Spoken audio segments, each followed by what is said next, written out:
जय मां संतोषी। आज हम सुनेंगे संतोषी माता की व्रत कथा।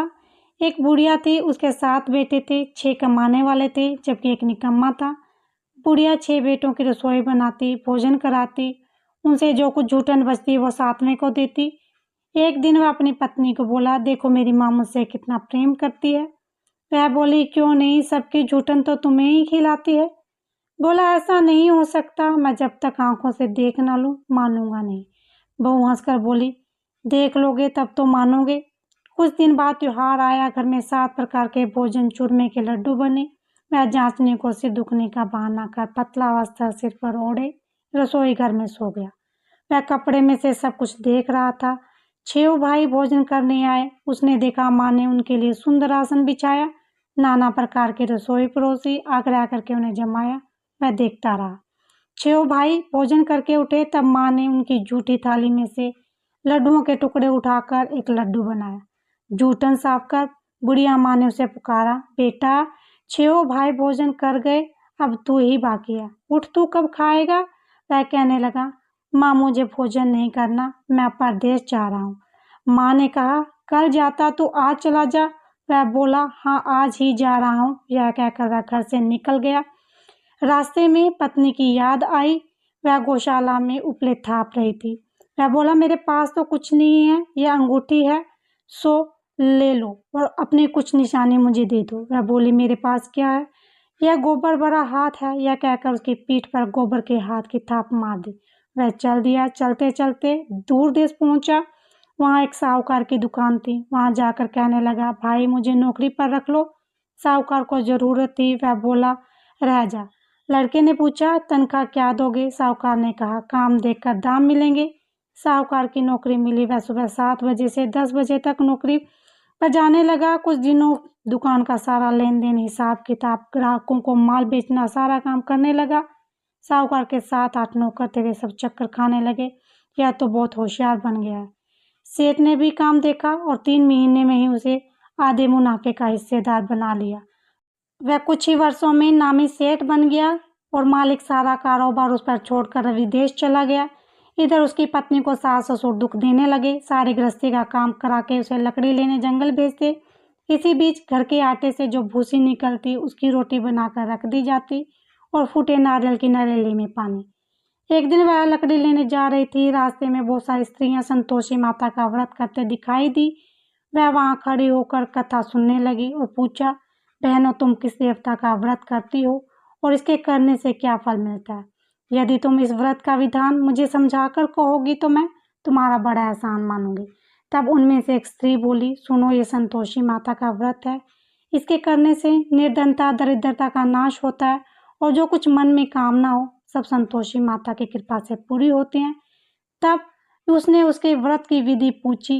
एक स्त्री बोली, 1.25 आने का गुड़ चना लेना, इच्छा हो तो 5.25 आने का लेना या 1.25 रुपये का भी सहूलियत के अनुसार लाना, बिना परेशानी और श्रद्धा से प्रेम से जितना भी बन पावे सवा लेना। प्रत्येक शुक्रवार को निराहार रहकर कथा सुनना। इसके बीच कर्म टूटना नहीं चाहिए। लगातार नियम पालन करना। सुनने वाला कोई ना मिले तो घी का दीपक जला के आगे या जल के पात्र के सामने रखकर कथा कहना। जब कार्य सिद्ध ना हो नियम का पालन करना और कार्य सिद्ध हो जाने पर व्रत का उद्यापन करना। 3 मास में माता फल पूरा करती है। यदि किसी के ग्रह खोटे भी हों तो भी माता वर्ष भर में कार्य सिद्ध करती है। फल सिद्ध होने पर उद्यापन करना, बीच में नहीं। उद्यापन में 2.5 सेर आटे का खाजा, इसी परिणाम से खीर चने का साग करना, 8 लड़कों को भोजन कराना। जहाँ तक मिले देवर जेठ भाई बंधु के हों, न मिले तो रिश्तेदार आस पड़ोस को बुलाना। उन्हें भोजन कर यथाशक्ति दक्षिणा दे माता का नियम पूरा करना। उस दिन घर में खटाई न खाना।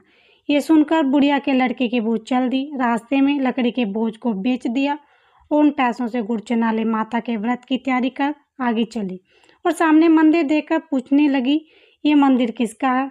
सब कहने लगे, संतोषी माता का मंदिर है। ये सुनकर माता के मंदिर में जाकर चरणों में लौटने लगी। दीन हूँ, विनती करने लगी, माँ मैं निप्ट अज्ञानी हूँ, व्रत के कुछ भी नियम नहीं जानती, मैं दुखी हूँ। हे माता, हे जगत जननी, मेरे दुख दूर करो, मैं तेरी शरण में हूँ। माता को दया आई। एक शुक्रवार बीता, कि दूसरे को उसके पति का पत्र आया और तीसरे शुक्रवार को उसका भेजा हुआ पैसा आ पहुंचा। यह देख जेठ जेठानी मुंह सिकोड़ने लगे। लड़के ताने देने लगे। काकी के पास पत्र आने लगे, रुपया आने लगा, अब तो काकी की खातिर बढ़ेगी। बेचारी सरलता से कहती, भैया कागज आवे रुपया आवे, हम सब के लिए अच्छा है। ऐसा कहकर आंखों में आंसू भर संतोषी माता के मंदिर में मातेश्वरी के चरणों में गिरकर रोने लगी। माँ, मैंने तुमसे पैसा कब मांगा है? मुझे पैसे से क्या काम है? मुझे तो अपने सुहाग से काम है। मैं तो अपने स्वामी के दर्शन मांगती हूँ। तब माँ ने प्रसन्न होकर कहा, जा बेटी, तेरा स्वामी आएगा। यह सुनकर खुशी से बावली होकर घर में जाकर काम करने लगी। जब संतोषी माँ विचार करने लगी, इस भोली पुत्री को मैंने कह तो दिया है कि तेरा पति आवेगा, लेकिन कैसे? मैं तो इसे स्वप्न में भी याद नहीं करता। उसे याद दिलाने को मुझे ही जाना पड़ेगा। इस तरह माताजी उस बुढ़िया के बेटे के पास जा स्वप्न में प्रकट हो कहने लगी, साहूकार के बेटे सो रहा है या जागता है? वह कहने लगा, माता सोता भी नहीं जागता भी नहीं, कहो क्या आज्ञा है? माँ कहने लगी, तेरे घर बार कुछ है कि नहीं? वह बोला, मेरे पास सब कुछ है माँ, बाप है बहू है, क्या कमी है? माँ बोली, बोले पुत्र, तेरी बहू घोर कष्ट उठा रही है, तेरे माँ बाप उसे परेशान कर रहे हैं, वह तेरे लिए तरस रही है, तू उसकी सुध ले। वह बोला, हाँ माता जी, यह तो मालूम है, परंतु जाऊं तो जाऊं कैसे? परदेश की बात है, लेन देन का कोई हिसाब नहीं, कोई जाने का रास्ता नहीं आता, कैसे चला जाऊं? माँ कहने लगी, मेरी बात मान, सवेरे नहा धोकर संतोषी माता का नाम ले, घी का दीपक जला, दंडवत कर दुकान पर जा बैठ। जमा का माल बिक जाएगा, सांझ होते होते धन का भारी ढेर लग जाएगा। अब बुढ़िया की बात मानकर वह नहा धोकर संतोषी माता को दंडवत कर घी का दीपक जला दुकान पर जा बैठा।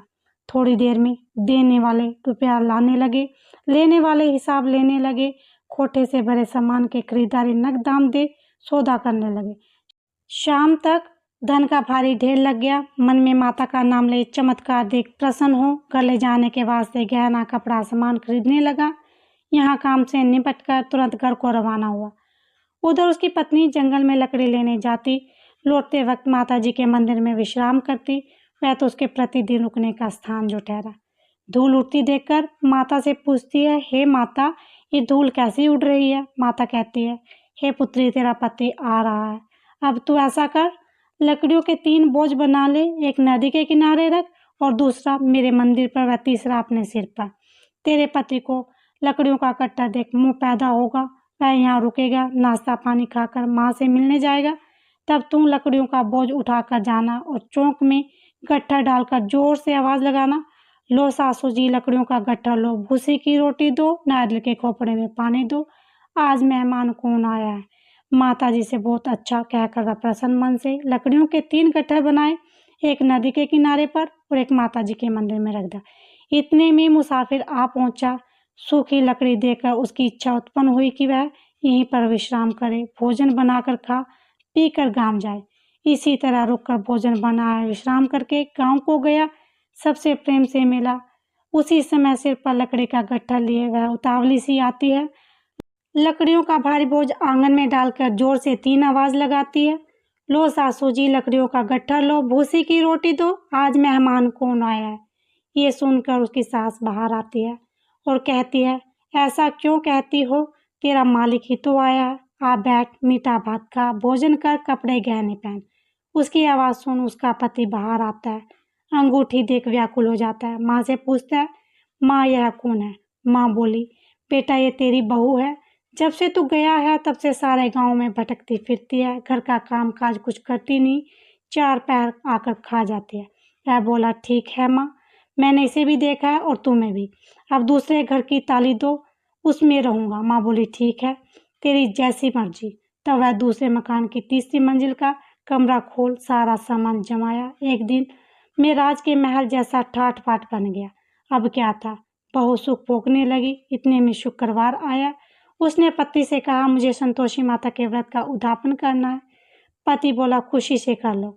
वह उद्यापन की तैयारी करने लगी। जेठानी के लड़कों को भोजन के लिए कहने गई, उन्होंने मंजूर कर लिया, परंतु पीछे से जेठानी ने अपने बच्चों को सिखाया, देखो भोजन के समय खटाई मांगना, जिससे उसका उद्यापन पूरा ना हो।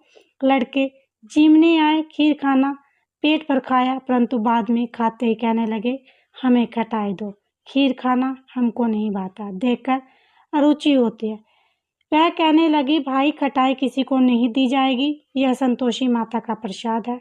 लड़के उठ खड़े हुए, बोले पैसे लाओ। बोली बहू कुछ जानती नहीं थी, उन्हें पैसे दे दिए। लड़के उसी समय हट करके इमली खटाई ले आए और खाने लगे। यह देखकर बहू पर माताजी ने कोप किया। राजा के दूत उसके पति को पकड़ ले गए।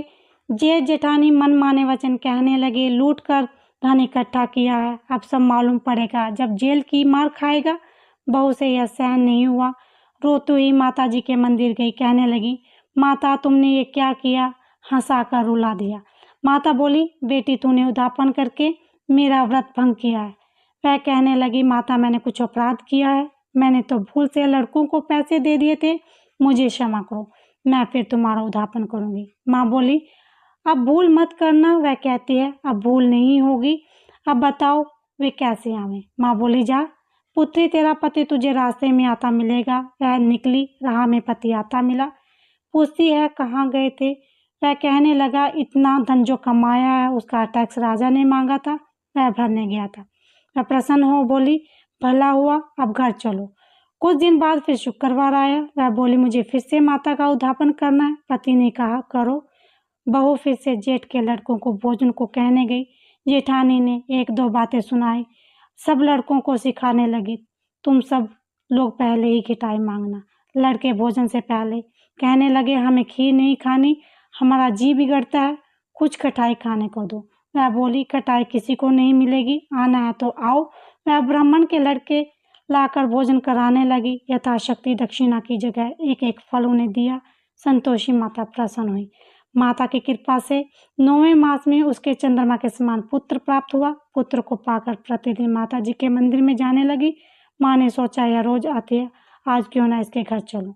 यह विचार कर माता के भयानक रूप बना गुड़ चने से सनामों ऊपर सून के समान होठ, उस पर मक्खियां भिन भिन कर रही थी। देहली पर पैर रखते उसकी सांस चिल्लाई, देखो रे, कोई चुड़ैल डाकनी चली आ रही है, लड़को इसे भगाओ नहीं तो किसी को खा जाएगी। लड़के भगाने लगे, चिल्लाकर खिड़की बंद करने लगे। बहू रोशनदान से देख रही थी, प्रशंसा से पगली बन चिल्लाने लगी, आज मेरी माताजी मेरे घर आई है। वह बच्चे को दूध पीने से हटाती है, इतने में सास का क्रोध फटता है। वह बोलती है, क्या उतावली हुई है, बच्चे को पटक दिया। इतने में माँ के प्रताप से लड़के ही लड़के नजर आने लगे। वह बोली, माँ मैं जिसका व्रत करती हूँ ये वो संतोषी माता है। सबने माता जी के चरण पकड़ लिए और विनती कर कहने लगे, हे माता, हम मूर्ख हैं, अज्ञानी हैं, तुम्हारे व्रत की विधि हम नहीं जानते, व्रत भंग कर हमने बड़ा अपराध किया है, जग माता आप हमारा अपराध क्षमा करें। इस प्रकार माता प्रसन्न हुई। बहू को प्रसन्न हो जैसा फल दिया वैसा माता सबको दे, जो पड़े उसका मनोरथ पूर्ण हो। बोलो संतोषी माता की जय।